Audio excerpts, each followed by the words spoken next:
बहुत समय पहले एक छोटा सा गांव था जिसका नाम था शांतिवन। यह गांव हरे भरे जंगलों और ऊंचे पहाड़ों के बीच बसा था। बाहर से देखने में यह गांव बहुत खूबसूरत लगता था, लेकिन अंदर से यह अंधविश्वास और पुरानी रूढ़ियों की जंजीरों में जकड़ा हुआ था। गांव के लोग साधारण थे, खेती बाड़ी करके गुजारा करते थे, लेकिन उनके दिलों में एक दूसरे के लिए कड़वाहट भरी थी। इस गांव में रहती थी सुनीता, एक ऐसी औरत जिसका जीवन दुखों का पहाड़ बन चुका था। सुनीता एक विधवा थी। उसके पति भानु प्रसाद की मृत्यु को 3 साल हो चुके थे। भानु एक साधारण किसान थे। उनका और सुनीता का छोटा सा घर था, लेकिन उसमें उनका प्यार और आपसी समझदारी बसती थी। भानु की बीमारी से मृत्यु के बाद सुनीता का संसार उजड़ गया। गांव वालों ने उसे अपशकुन मानना शुरू कर दिया। औरतें उससे बात करने से कतराती, मर्द उसे ताने मारते और बच्चों को डराया जाता कि सुनीता के घर के पास न जाएं। हर सुबह जब सुनीता गांव के कुएं पर पानी भरने जाती तो औरतें आपस में फुसफुसाती, देखो यह मनहूस आ गई, इसके पैर जहां पड़ते हैं वहां कुछ बुरा होता है। ये बातें सुनीता के दिल को तीर की तरह चुभती थीं। वह चुपचाप सुनती और अपने आंसुओं को छिपा लेती। कई बार उसने इन तानों को अनसुना करने की कोशिश की, लेकिन हर बार उसका दिल टूट जाता। रातें सुनीता के लिए और भी भारी थीं। जब पूरा गांव सो जाता, वह अपने टूटे फूटे आंगन में बैठकर चांद को ताकती। चांद की रोशनी में उसकी आंखें आंसुओं से भर जाती। वह भानु की तस्वीर के सामने दिया जलाती और रोते हुए भगवान से पूछती थी। एक दिन गांव में कुछ अनोखा हुआ। गांव के बाहर के रास्ते से 3 साधु आए।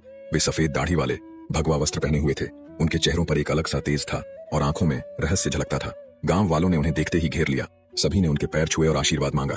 गांव के मुखिया ने उनसे विनती की, महाराज हमारे गांव में कुछ दिन रुकें, हमें आपका मार्गदर्शन चाहिए। साधुओं ने गांव में रुकने का वादा किया।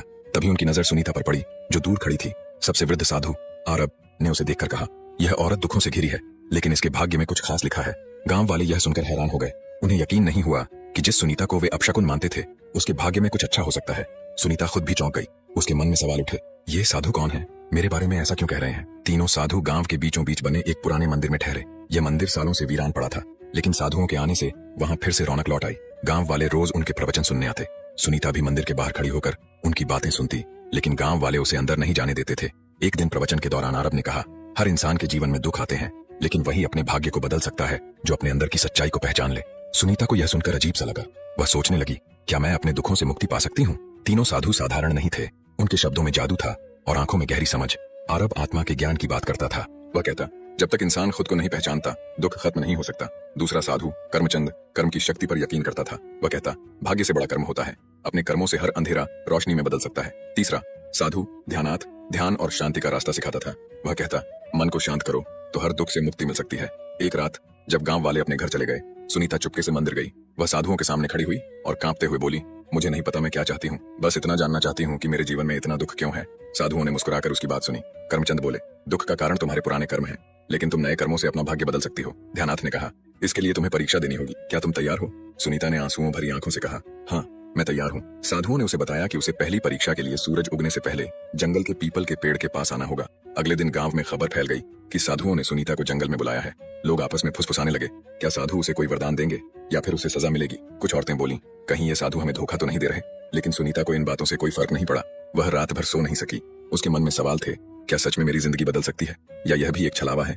फिर भी उसने ठान लिया कि वह जंगल जाएगी। सुबह सूरज उगने से पहले सुनीता पीपल के पेड़ के पास पहुंची। तीनों साधु वहां तपस्या में लीन थे। उनके चारों ओर एक अजीब सी शांति थी। सुनीता ने प्रणाम किया और बोली, मैं आ गई हूँ महाराज, मेरी परीक्षा क्या है? आरब ने आंखें खोली और बोले, यह संसार एक भ्रम है, जो इसे समझ लेता है वही अपने भाग्य को बदल सकता है। तुम्हारी पहली परीक्षा है डर को जीतना। कर्मचंद ने कहा, हम तुम्हें इस जंगल में रात भर अकेले छोड़ रहे हैं। यह जंगल रहस्यमय है, यहाँ जंगली जानवर हैं और अदृश्य शक्तियां भी। अगर तुम अपने डर को जीत लोगी तो तुम पहली परीक्षा पास कर लोगी। सुनीता का दिल जोर जोर से धड़कने लगा। रात भर अकेले जंगल में, लेकिन उसने हिम्मत दिखाई और बोली, मैं तैयार हूँ। साधु मुस्कुराए और जंगल के दूसरे छोर की ओर चले गए। सुनीता अकेली रह गई। शाम ढलते ही जंगल में अंधेरा छा गया। उल्लू की आवाजें, झाड़ियों की सरसराहट और अजीब सी हवाएं सुनीता को डराने लगी। उसे लगा कि कोई परछाई उसकी ओर आ रही है। उसका दिल जोर जोर से धड़का, क्या यह कोई जानवर है या कोई भूत? लेकिन तभी उसे साधुओं की बात याद आई, अगर तुम डर को जीत लोगी तो तुम पास हो जाओगी। सुनीता ने आंखें बंद की, गहरी सांस ली और खुद से कहा, मुझे डरना नहीं चाहिए, भगवान मेरे साथ हैं। जैसे ही उसने यह सोचा, वह परछाई गायब हो गई। पूरी रात वह अपने डर से लड़ती रही। कभी कोई आवाज सुनाई देती, कभी अजीब सा साया दिखता, लेकिन उसने हिम्मत नहीं हारी। सुबह जब सूरज की पहली किरण जंगल में आई, सुनीता ने राहत की सांस ली। तीनों साधु वहां आए और उसे मुस्कुराते हुए देखा। आरब बोले, पुत्री तुमने डर को जीत लिया, तुमने पहली परीक्षा पास कर ली, अब तुम्हारी दूसरी परीक्षा होगी। साधु सुनीता को एक पहाड़ी पर बने पुराने मंदिर में ले गए। वहां का माहौल रहस्यमय था। जैसे ही सुनीता ने मंदिर में कदम रखा, उसे अपने शरीर में एक कंपी महसूस हुई। ध्यानाथ बोले, अब हम तुम्हें अपने असली रूप के बारे में बताएंगे। सुनीता चौंक गई। तभी आरब ने आंखें बंद की और उनके शरीर से तेज प्रकाश निकलने लगा। कर्मचंद और ध्यानाथ भी प्रकाश से घिर गए। कुछ ही पलों में उनके सामने 3 साधारण साधुओं की जगह 3 दिव्य प्राणी खड़े थे। सुनीता हक्की बक्की रह गई। कर्मचंद बोले, हम साधु नहीं, ब्रह्मा विष्णु और महेश के दूत हैं। हमें तुम्हारी परीक्षा लेने का आदेश मिला है। सुनीता की आंखें आंसुओं से भर गईं। उसे यकीन नहीं हो रहा था कि वह इतने बड़े रहस्य का हिस्सा है। आरब बोले, तुम्हारी दूसरी परीक्षा है त्याग की। तुम्हें अपनी सबसे प्यारी चीज छोड़नी होगी। सुनीता सोच में पड़ गई। उसके पास कुछ नहीं था सिवाय भानु की तस्वीर के। वह तस्वीर उसका आखिरी सहारा थी। जब भी वह दुखी होती, उसे देखकर भानु को याद करती। उसने कांपते हुए पूछा, क्या मुझे अपने पति की तस्वीर छोड़नी होगी? ध्यानात बोले, अगर वही तुम्हारी सबसे प्यारी चीज है तो हाँ, लेकिन यह त्याग तुम्हें अपनी मर्जी से करना होगा। सुनीता का मन टूट गया। उस तस्वीर को छोड़ना उसके लिए अपने दिल का एक टुकड़ा छोड़ने जैसा था, लेकिन उसने ठान लिया कि वह यह परीक्षा भी पास करेगी। वह गांव लौटी, अपनी झोपड़ी में गई और कांपते हाथों से तस्वीर को संदूक से निकाला। गांव वाले उसे तालाब की ओर जाते देखकर हैरान थे। कुछ बोले, यह पागल हो गई है, अपनी पति की तस्वीर क्यों फेंक रही है? लेकिन सुनीता ने उनकी परवाह नहीं की। उसने तस्वीर को तालाब में प्रवाहित कर दिया। जैसे ही तस्वीर पानी में डूबी, सुनीता को लगा कि उसके दिल का बोझ भी हल्का हो गया। वह जंगल लौटी। साधुओं ने कहा, तुमने मोह को छोड़ दिया, तुमने दूसरी परीक्षा पास कर ली। अब तीसरी और सबसे कठिन परीक्षा बाकी थी। साधुओं ने कहा, यह तुम्हारी आत्मा की परीक्षा है। तुम्हें साबित करना होगा कि तुम दूसरों के लिए जी सकती हो। सुनीता ने पूछा, मुझे क्या करना होगा? कर्मचंद बोले, गांव में एक बूढ़ी औरत है जो भूखी और बीमार है। उसे अपनी झोपड़ी और सारा खाना दे दो, फिर जंगल में 7 दिन बिना खाए पिए ध्यान करो। सुनीता स्तब्ध रह गई। उसकी झोपड़ी उसका आखिरी ठिकाना थी। अगर वह उसे दे देती तो कहाँ रहती? लेकिन उसने साधुओं की बात मानी। वह गांव लौटी और उस बूढ़ी औरत को अपनी झोपड़ी और बचा खुचा खाना दे दिया। गांव वाले हैरान थे, ये क्या कर रही है? सब कुछ क्यों छोड़ रही है? सुनीता ने उनकी बातों पर ध्यान नहीं दिया और जंगल चली गई। पहले दिन उसे भूख ने सताया, दूसरे दिन प्यास ने उसे तोड़ा, तीसरे दिन कमजोरी ने उसे घेर लिया। लेकिन उसने साधुओं के दिए मंत्रों का जाप शुरू किया। वह आंखें बंद करके ध्यान में डूब गई। चौथे दिन उसे लगा कि वह अब और नहीं सह सकती, लेकिन उसने साधुओं की बात याद की। सच्ची शक्ति मन में होती है। 5वें और 6ठे दिन वह पूरी तरह ध्यान में डूब गई। भूख प्यास गायब हो गई। 7वें दिन जब सूरज उगा, सुनीता को लगा कि उसके अंदर एक नई ऊर्जा जाग उठी है। वह अब पहले जैसी नहीं थी।